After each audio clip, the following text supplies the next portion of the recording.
Catecismo de la Iglesia Católica, primera parte, la profesión de fe, primera sección, creo, creemos. Capítulo segundo, Dios al encuentro del hombre. Artículo tercero, la Sagrada Escritura. Primero, Cristo, palabra única de la Sagrada Escritura. 101. En la condescendencia de su bondad, Dios, para revelarse a los hombres, les habla en palabras humanas.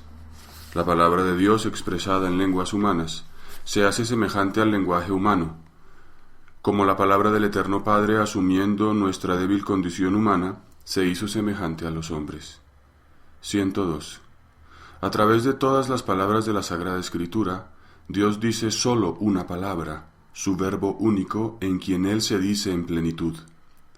Recordad que es una misma palabra de Dios la que se extiende en todas las Escrituras, que es un mismo verbo que resuena en la boca de todos los escritores sagrados, el que, siendo al comienzo Dios junto a Dios, no necesita sílabas porque no está sometido al tiempo. 103. Por esta razón la Iglesia ha venerado siempre las divinas Escrituras como venera también el cuerpo del Señor. No cesa de presentar a los fieles el pan de vida que se distribuye en la mesa de la palabra de Dios y del cuerpo de Cristo. 104. En la Sagrada Escritura la Iglesia encuentra sin cesar su alimento y su fuerza, porque en ella no recibe solamente una palabra humana, sino lo que es realmente la palabra de Dios. En los libros sagrados, el Padre que está en el cielo sale amorosamente al encuentro de sus hijos para conversar con ellos. Segundo, inspiración y verdad de la Sagrada Escritura.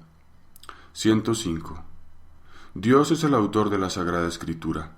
Las verdades reveladas por Dios que se contienen y manifiestan en la Sagrada Escritura se consignaron por inspiración del Espíritu Santo.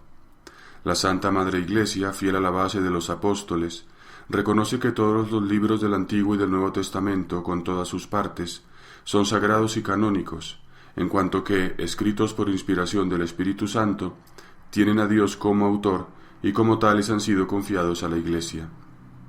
106. Dios ha inspirado a los autores humanos de los libros sagrados. En la composición de los libros sagrados, Dios se valió de hombres elegidos, que usaban de todas sus facultades y talentos. De este modo, obrando Dios en ellos y por ellos, como verdaderos autores, pusieron por escrito todo y sólo lo que Dios quería. 107. Los libros inspirados enseñan la verdad. Como todo lo que afirman los agiógrafos o autores inspirados, lo afirma el Espíritu Santo, se sigue que los libros sagrados enseñan sólidamente, fielmente y sin error, la verdad que Dios hizo consignar en dichos libros para la salvación nuestra. 108. Sin embargo, la fe cristiana no es una religión del libro. El cristianismo es la religión de la palabra de Dios, no de un verbo escrito y mudo, sino del verbo encarnado y vivo. Para que las Escrituras no queden en letra muerta, es preciso que Cristo, palabra eterna del Dios vivo, por el Espíritu Santo nos abra el espíritu a la inteligencia de las mismas. Tercero, el Espíritu Santo, intérprete de la Escritura. 109.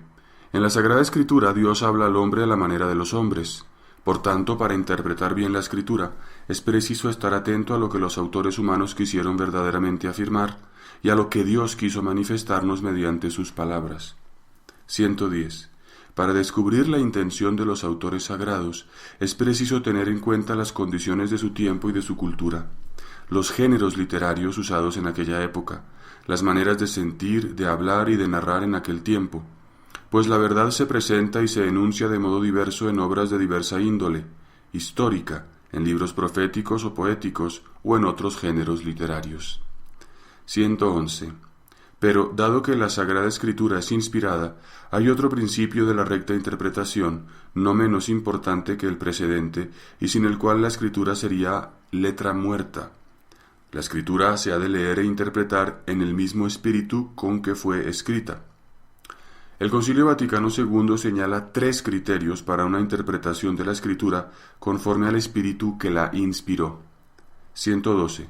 Primero, prestar una gran atención al contenido y a la unidad de toda la Escritura. En efecto, por muy diferentes que sean los libros que la componen, la Escritura es una en razón de la unidad del designio de Dios, del que Cristo es el centro y el corazón abierto desde su Pascua. El corazón de Cristo designa la Sagrada Escritura que hace conocer el corazón de Cristo. Este corazón estaba cerrado antes de la pasión porque la Escritura era oscura, pero la Escritura fue abierta después de la pasión, porque los que en adelante tienen inteligencia de ella consideran y disciernen de qué manera deben ser interpretadas las profecías. 113. Segundo, leer la Escritura en la tradición viva de toda la Iglesia. Según un adagio de los padres, Sacra Scriptura principalius est in corde ecclesiae quam in materialibus instrumentis scripta. La Sagrada Escritura está más en el corazón de la Iglesia que en la materialidad de los libros escritos. En efecto, la Iglesia encierra en su tradición la memoria viva de la palabra de Dios, y el Espíritu Santo le da la interpretación espiritual de la Escritura. 114. Tercero, estar atento a la analogía de la fe.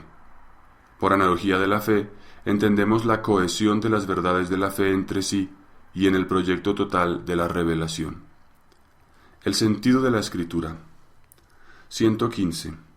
Según una antigua tradición, se pueden distinguir dos sentidos de la Escritura, el sentido literal y el sentido espiritual. Este último se subdivide en sentido alegórico, moral y anagógico. La concordancia profunda de los cuatro sentidos asegura toda su riqueza a la lectura viva de la Escritura en la Iglesia. 116. El sentido literal. Es el sentido significado por las palabras de la Escritura y descubierto por la exégesis que sigue las reglas de la justa interpretación. Omnes sensus fundentur super literalem. Todos los sentidos de la Sagrada Escritura se fundan sobre el sentido literal. 117. El sentido espiritual. Gracias a la unidad del designio de Dios, no solamente el texto de la Escritura, sino también las realidades y los acontecimientos de que habla pueden ser signos. Primero, el sentido alegórico. Podemos adquirir una comprensión más profunda de los acontecimientos reconociendo su significación en Cristo. Así, el paso del Mar Rojo es un signo de la victoria de Cristo y por ello del bautismo.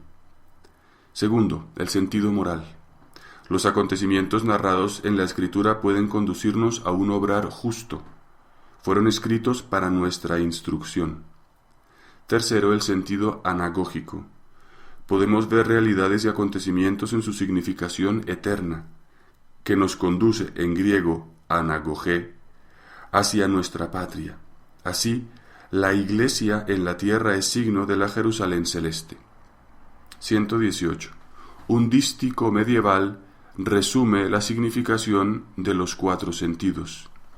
Litera gesta docet, quid credas allegoria, moralis quid agas, quotendas anagogia.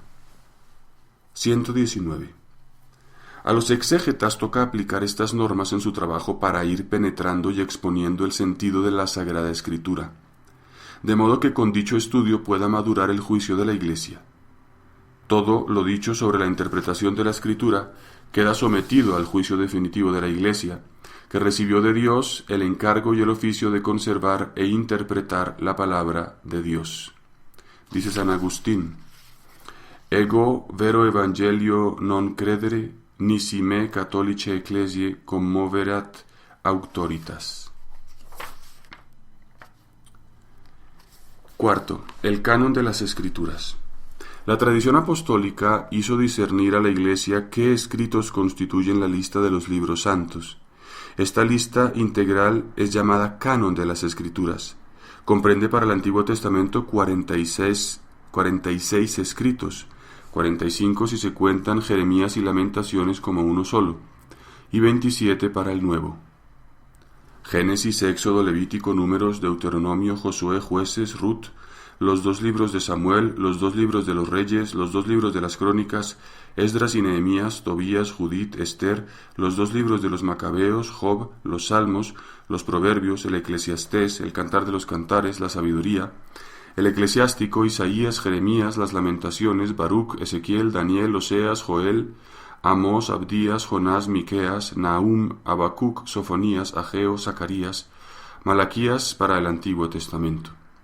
Los evangelios de Mateo, de Marcos, de Lucas y de Juan, los hechos de los apóstoles, las cartas de Pablo a los romanos, la primera y segunda de los corintios, a los gálatas, a los efesios, a los filipenses, a los colosenses, la primera y la segunda a los tesalonicenses, la primera y la segunda a Timoteo, a Tito, a Filemón, la carta a los hebreos, la carta de Santiago, la primera y la segunda de Pedro, las tres cartas de Juan, la carta de Judas y el Apocalipsis para el Nuevo Testamento.